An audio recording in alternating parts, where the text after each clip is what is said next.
Assalamualaikum warahmatullahi wabarakatuh. Selamat pagi, salam sejahtera. Nah, pada pagi hari ini kita bertemu kembali masih dengan saya Jerodian Sationo dalam perkuliahan daring di mata kuliah Database Server ya. Database Server atau administrasi basis data.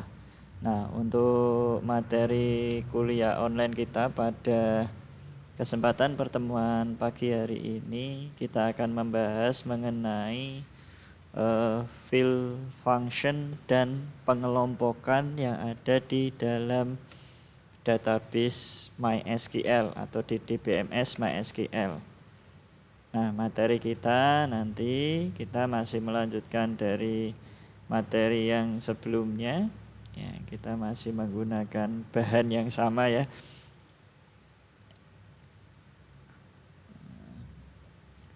Itu di dasar SQL atau di dasar MySQL ya.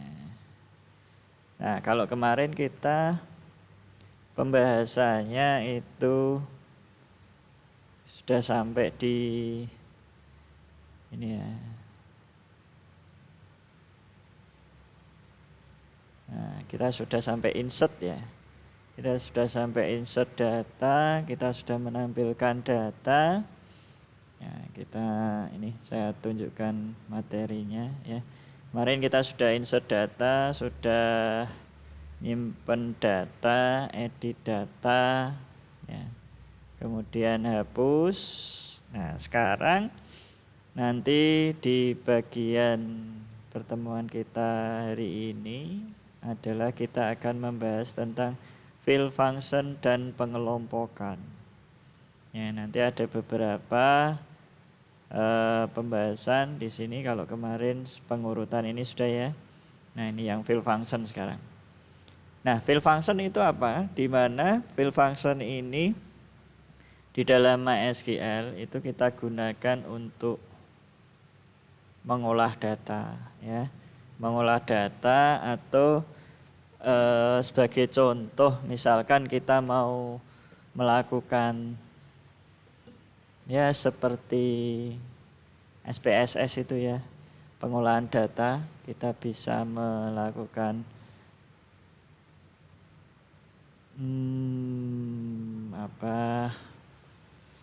ya banyak sekali ya di dalam field function. Ada fungsi sum, ada fungsi count, ada fungsi max, ada fungsi min, dan ada fungsi AVG atau average. Jadi di dalam pengolahan data sebagai contoh seperti SPSS itu ya. Ya, untuk pengolahan data kita bisa mencari berapa jumlah data ya. Jumlah dalam artian di sini kita akan mencari nilai total dari data record pertama sampai dengan record terakhir. Ya. Kita mau mencari datanya. Oh, jumlah penghasilan yang harus dikeluarkan oleh perusahaan untuk masing-masing karyawan itu sebesar sekian, ya, sebesar sekian. Dan field function ini nanti dapat kita gabungkan dengan fungsi pengelompokan. Ya, kita gabungkan dengan fungsi pengelompokan. Nah, nanti ada contoh lagi proses penggabungan antara fungsi atau field function ini dengan pengelompokan. Nah, contohnya adalah seperti ini. Di suatu perusahaan, pastinya perusahaan besar ya perusahaan besar itu pastinya dia punya departemen-departemen seperti departemen A, departemen B, departemen C. Masing-masing departemen dia punya jumlah karyawan yang berbeda-beda. Nah, maka nanti kita bisa mencari, oh, berapa sih jumlah karyawan di departemen A, berapa jumlah karyawan jumlah karyawan yang ada di departemen B, berapa jumlah karyawan yang ada di departemen C. Kita akan bisa langsung mengetahui tanpa harus mencari satu persatu dari keseluruhan data. Misalkan di perusahaan itu ada ribuan karyawan. Ya, di divisi atau di departemen produksi itu ada berapa karyawannya. Di departemen pemasaran ada berapa karyawannya.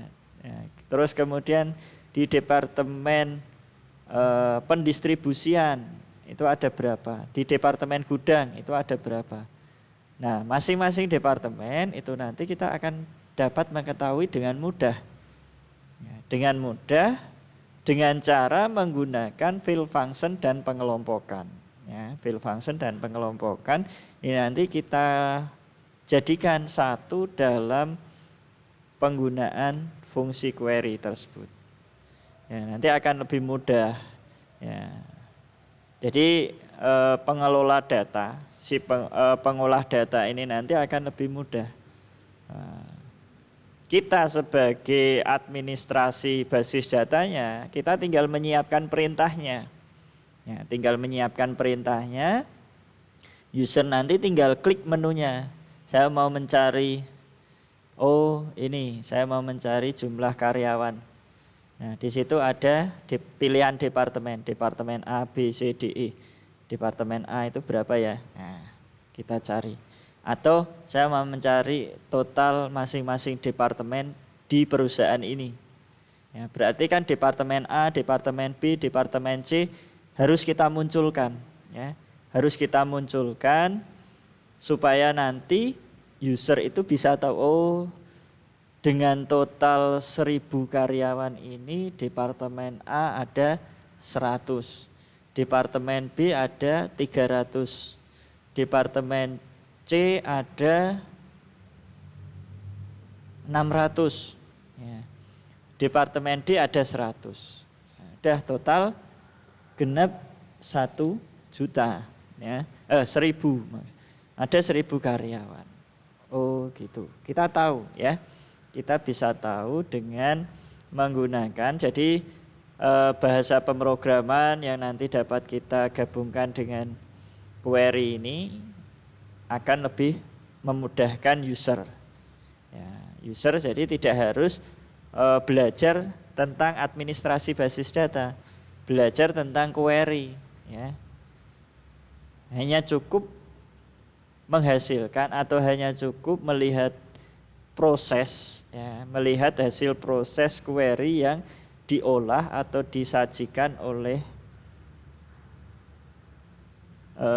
pengguna atau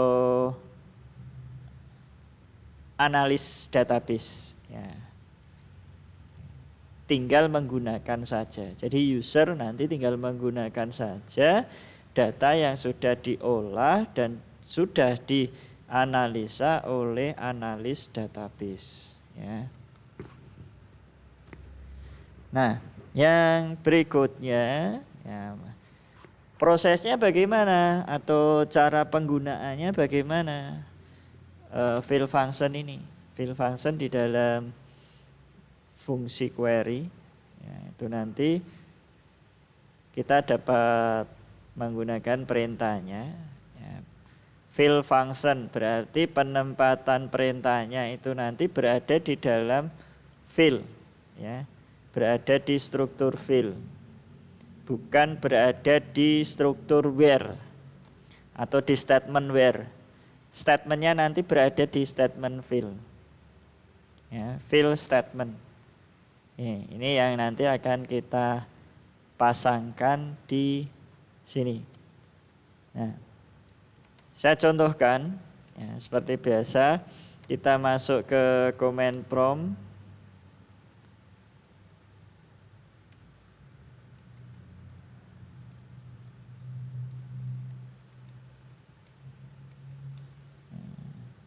Saya masuk ke service MySQL.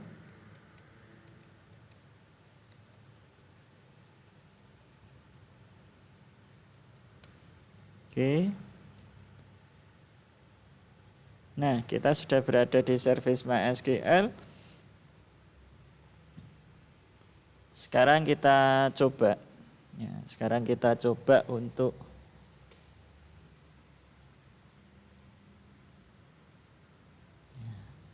Kita coba untuk menggunakan use database-nya DB SKP 18.1. Ada ya, so tables karyawan, select bintang from karyawan.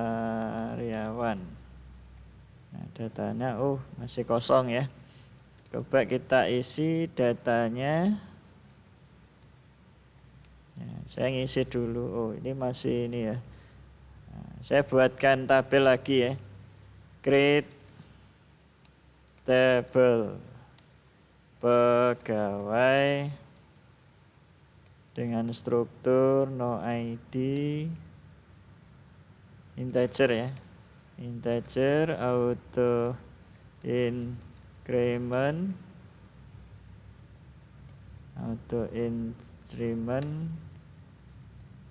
primary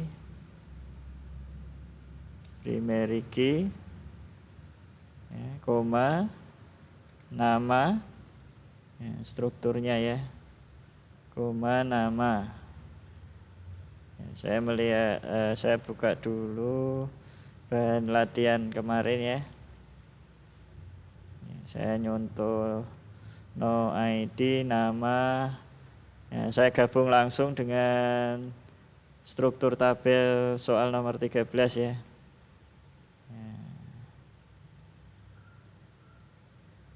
Nama varchar 35 ya. 35 apa 25? Nah, 25 saya buat 35. Not null ya, tidak boleh kosong. Kemudian nama Jenkel ya, karena sudah diganti ya. Jenis kelamin varchar 2 ya. Char ya. Char 2 null yes. Berarti tanpa not null. Jenis kelamin kota. Kota varchar. Size-nya 25. Not null ya. Nah, karena nullnya no ya, kode pos nullnya no. Kota kode pos ini apa? Char 5. Char 5. Not null juga. Not null. Terus kemudian yang terakhir kode pos TGL lahir. Nah, tipe dit yes, nullnya yes. Sama satu lagi adalah fill gaji integer 11. Kurung tutup titik koma. Oke. Nah, saya buka, saya lihat strukturnya. Des pegawai. Oke ya, sudah ya, ada primary key-nya di bagian nomor ID sudah terbentuk, juga auto increment. Nah, sekarang saya isi datanya.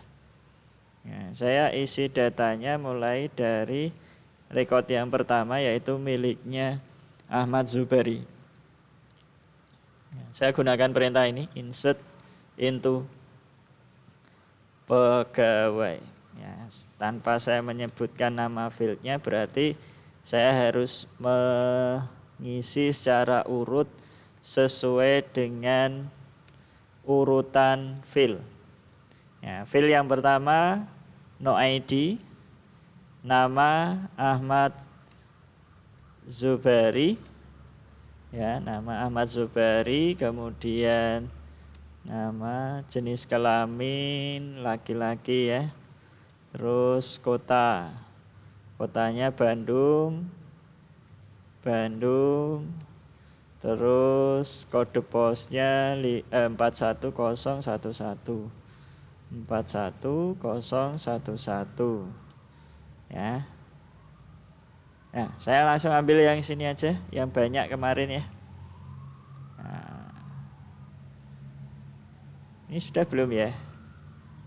Coba saya lihat di classroom-nya ya. Classroom latihan 31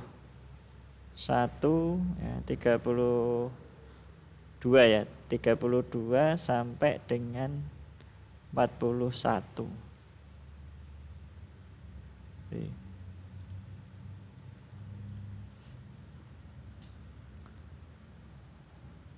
SKP 18.1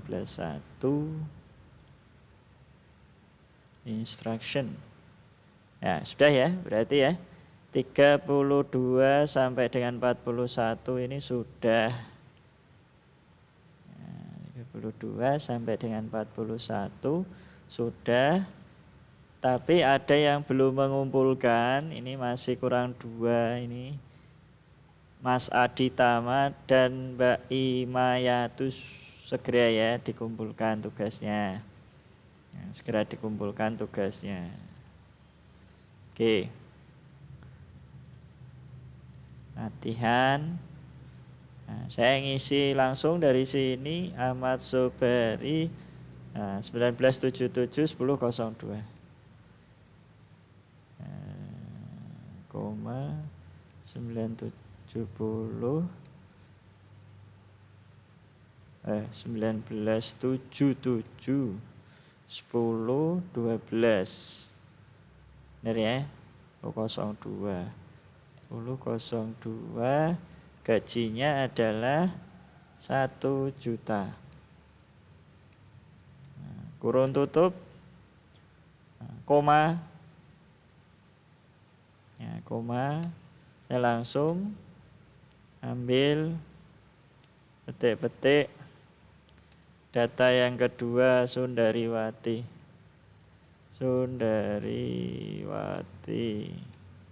Ya, jenis kelaminnya P,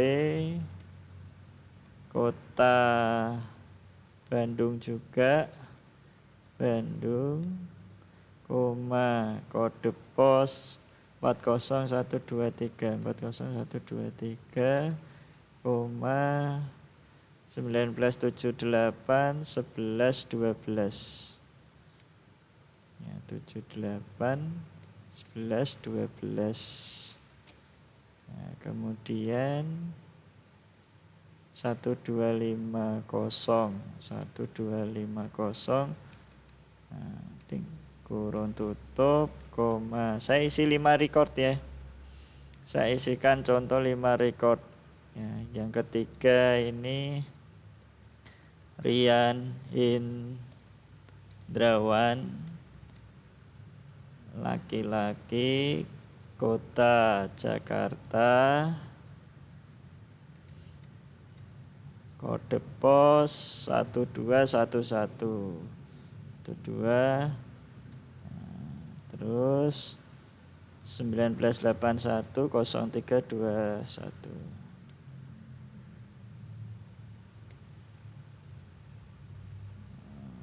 Kosong 321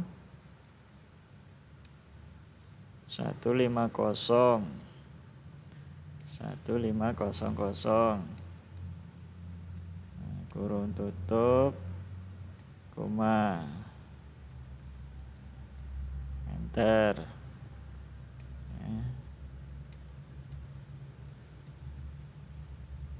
Ya, 4 dulu ya. Zulkarman,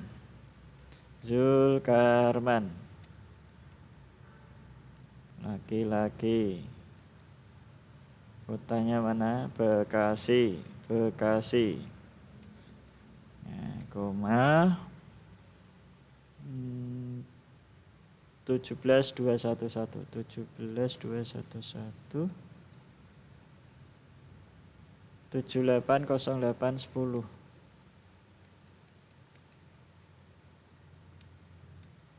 Gajinya 175.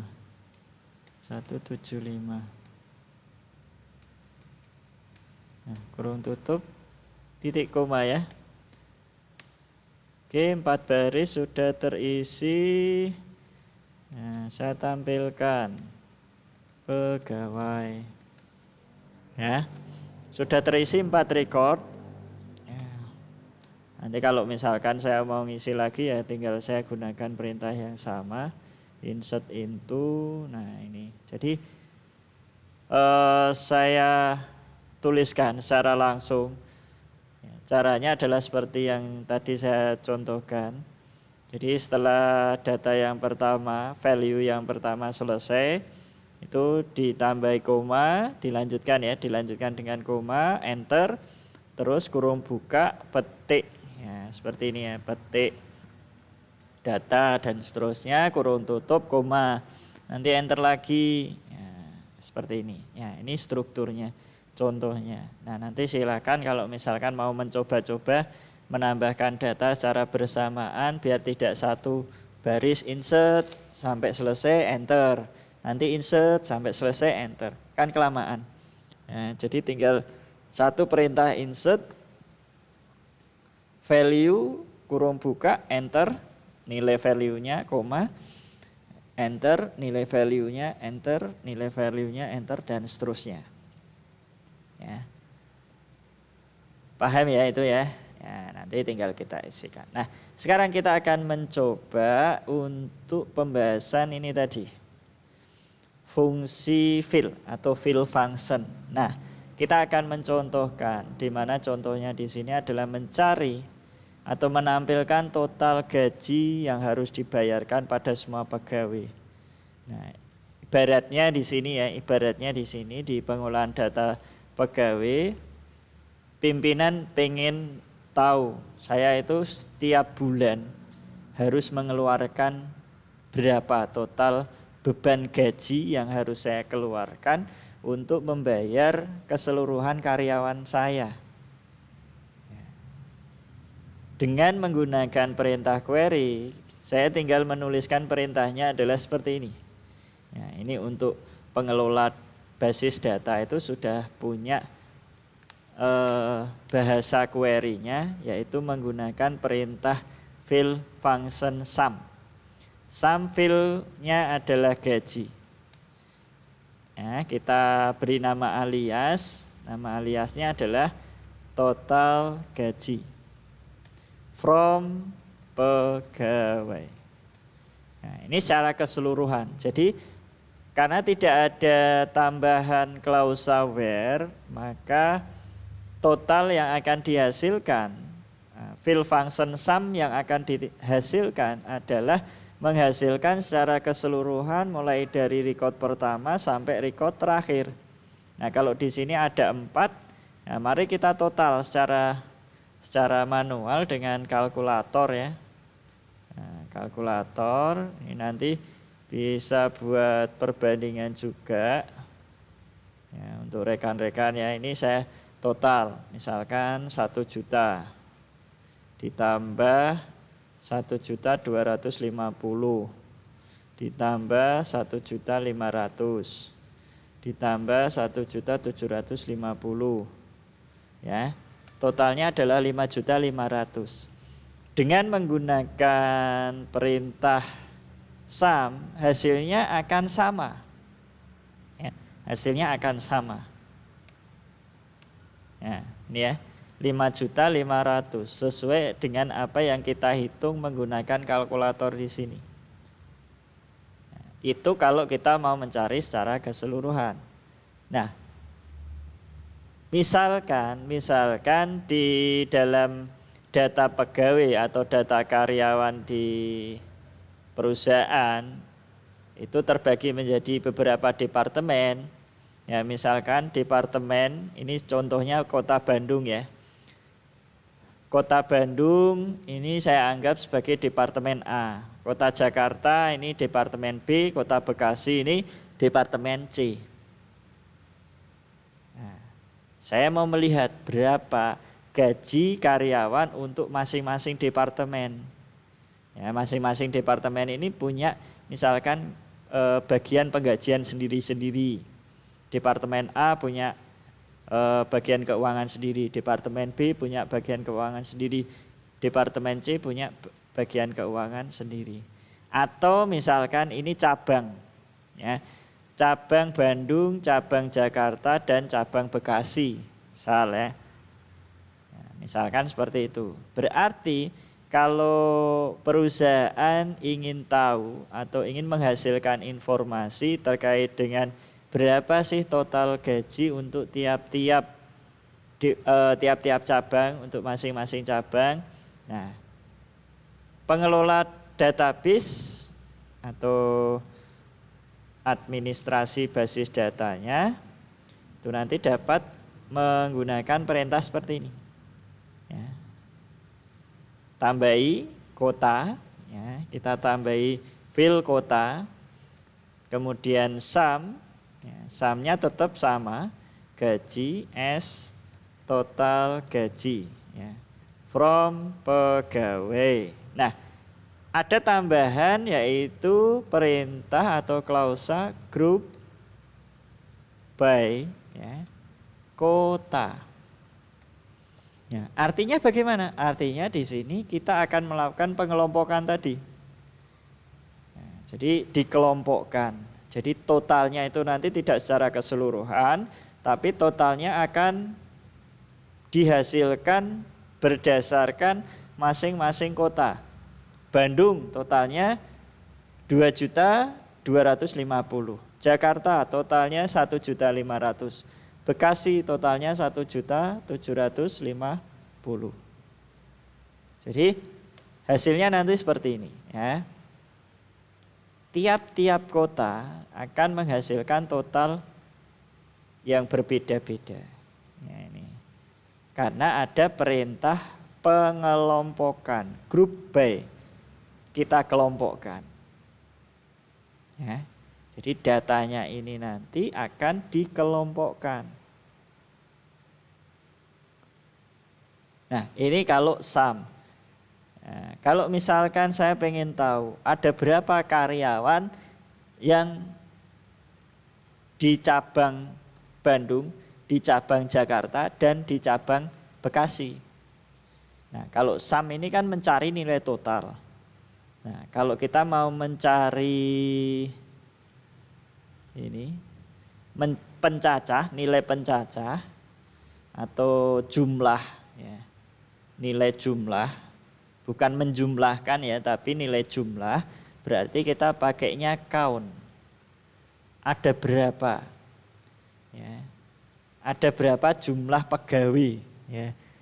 Ada berapa sih jumlah pegawai yang kotanya atau cabangnya itu Bandung, Jakarta, dan Bekasi. Ya, berarti dari perintah pengelompokan yang sama, fill function-nya tinggal kita ganti menjadi count. Count, ya ini kita pakai tanda wildcard saja. Ya, count bintang. Nah, as ini JML karyawan. Ya, ketemu. Oh, Bandung itu ada 2 karyawan saya. Oh, Bekasi ada 1. Oh, Jakarta ada 1. Berarti saya punya karyawan 4. Yang di cabang Bandung itu ada 2. Yang di cabang Jakarta itu ada 1. Yang di cabang Bekasi ada 1.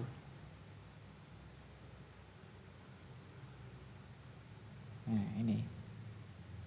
Jadi kalau kita mau mencari per item atau per pengelompokan data, maka di dalam statement, ya, di dalam statement select fill function kita tambahkan klausa group by. Ya, klausa group by. Maka hasil yang dikeluarkan atau hasil yang diperoleh dari perintah query tersebut adalah pengelompokan, dikelompokkan, ya, dikelompokkan dan nilainya akan ditotal, gitu ya. Nah, itu count. Nah, sekarang kalau mencari nilai maksimal, nilai minimal, nilai rata-rata, ya, kita nanti juga bisa. Ya, kita mencari nilai rata-rata, select rata-rata gaji misalkan ya. rata-rata gaji di kota Bandung itu berapa? Ya. Select AVG, average. Ya, rata-rata gaji untuk tiap-tiap kota itu berapa? Ya, misalkan rata gaji. Oh, gaji rata-ratanya 1.125.000. Nah, ini karena 2.250.000 dibagi 2.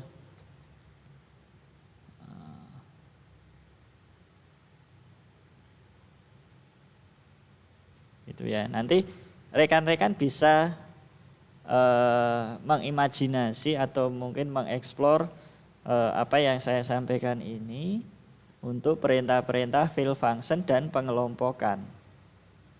Ya, jadi pengelompokan ini selain digunakan untuk tadi mencari nilai total atau penggabungan dengan fill function, juga kita bisa mengelompokkan data. Misalkan kita punya data yang nilainya diulang-ulang di situ.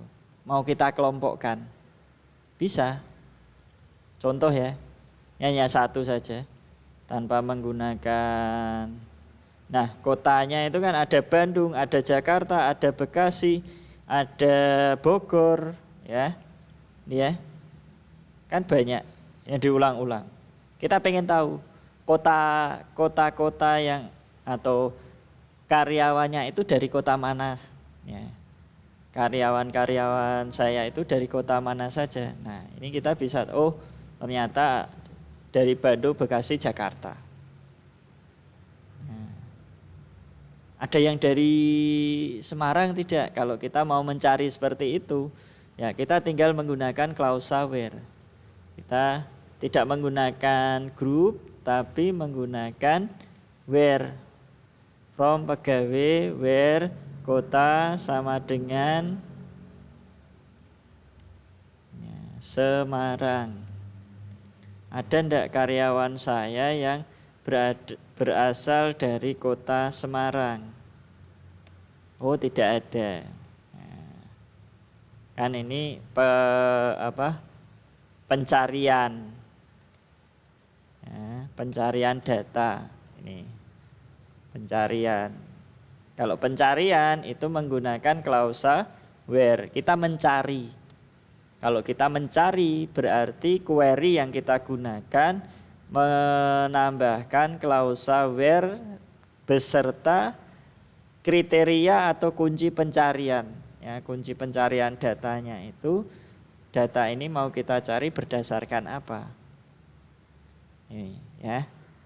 Nah, nanti kelanjutan latihannya kita tidak pakai latihan ini, tetapi kita pakai latihan. Nah, kemarin mana? Sudah saya siapkan soal latihannya. Saya ambilkan dari yang kelas sore ya. SKS ini sudah ada latihannya. Saya downloadkan dulu. Saya lupa naruhnya di mana. Ini yang kelas sore. Nah, soal tugas administrasi basis data. Coba saya cari dulu ya. Soal tugas administrasi basis data.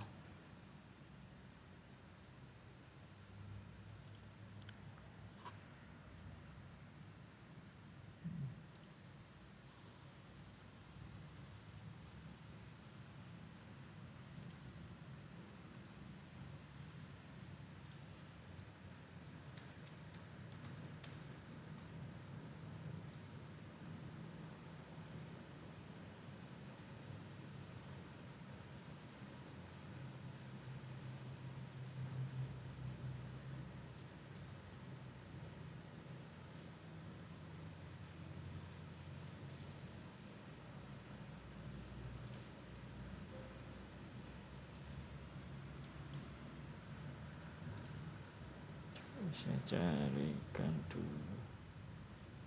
Bukan ini ya.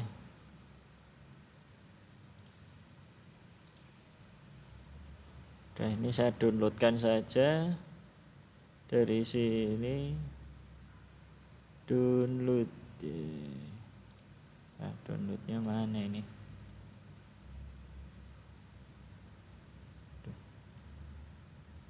sendiri, malah nggak bisa download ini.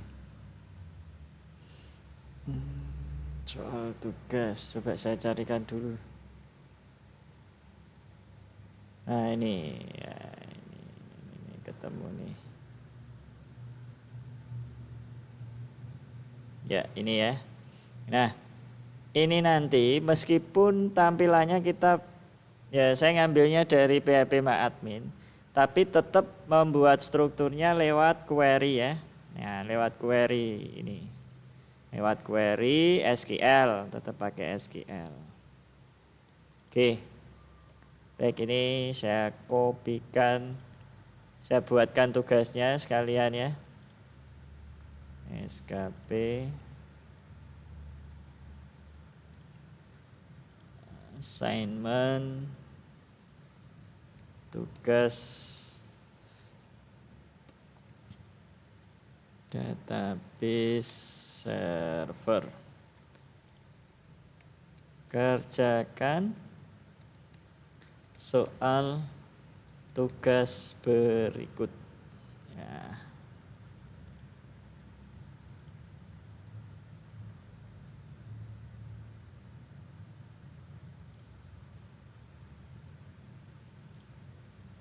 Kenapa ya ini nggak bisa?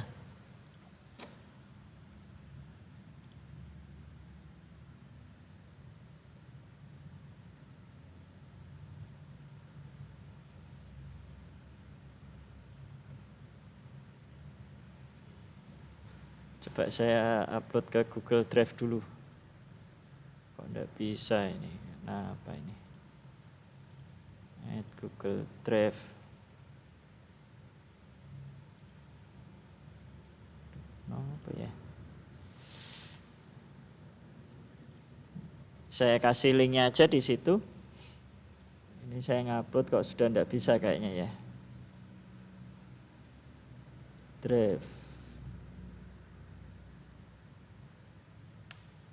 Google Drive.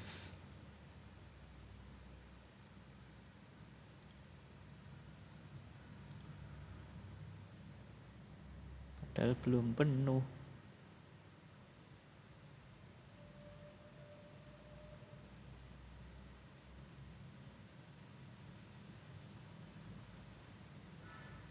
Jadi saya buatkan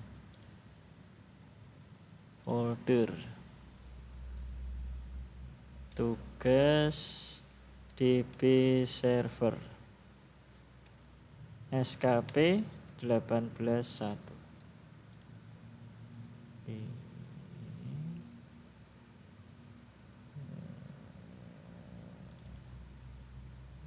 Buka.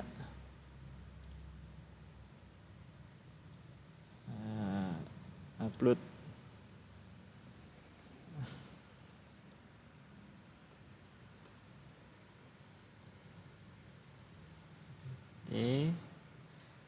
Ini karena tadi yang ditunda bisa ya, terpaksa saya share link.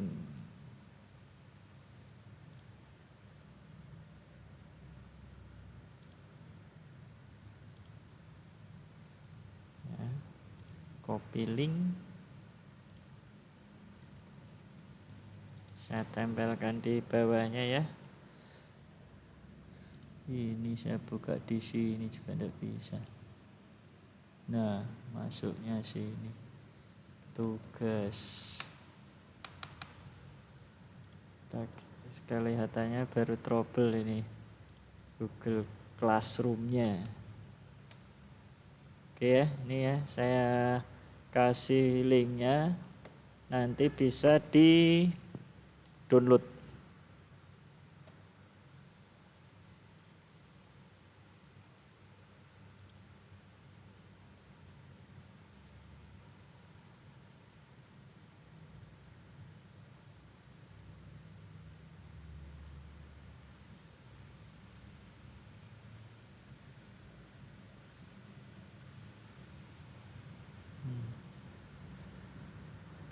Tugas. Oh, ini tidak masuk nih. Edit. Save assignment. Oke, nanti silakan diakses ya. Kalau sudah nanti di-download, kalau minta verifikasi nanti saya akan mendapat notifikasi verifikasi untuk download filenya. Oke ya, saya kira ini dari saya tambahan materi kita. Kita nanti tidak menggunakan latihan tapi menggunakan file tugas tadi yang sudah saya upload di Classroom. Nanti silakan diakses ya. Nah, untuk ujian mid semesternya, nanti kita pakai latihan-latihan ini ya. Minggu depan minggu tenang, tapi kita tetap masih masuk ya. Masih masuk karena minggu tenangnya sudah saya awali di depan. Jadi di minggu tenang tetap masuk. Gitu ya, saya kira ini yang bisa saya sampaikan. Kurang lebihnya saya mohon maaf atas perhatian dan partisipasi rekan-rekan sekalian. Saya ucapkan terima kasih. Wabillahi taufik wal hidayah. Wassalamualaikum warahmatullahi wabarakatuh. Selamat pagi. Sampai jumpa minggu depan.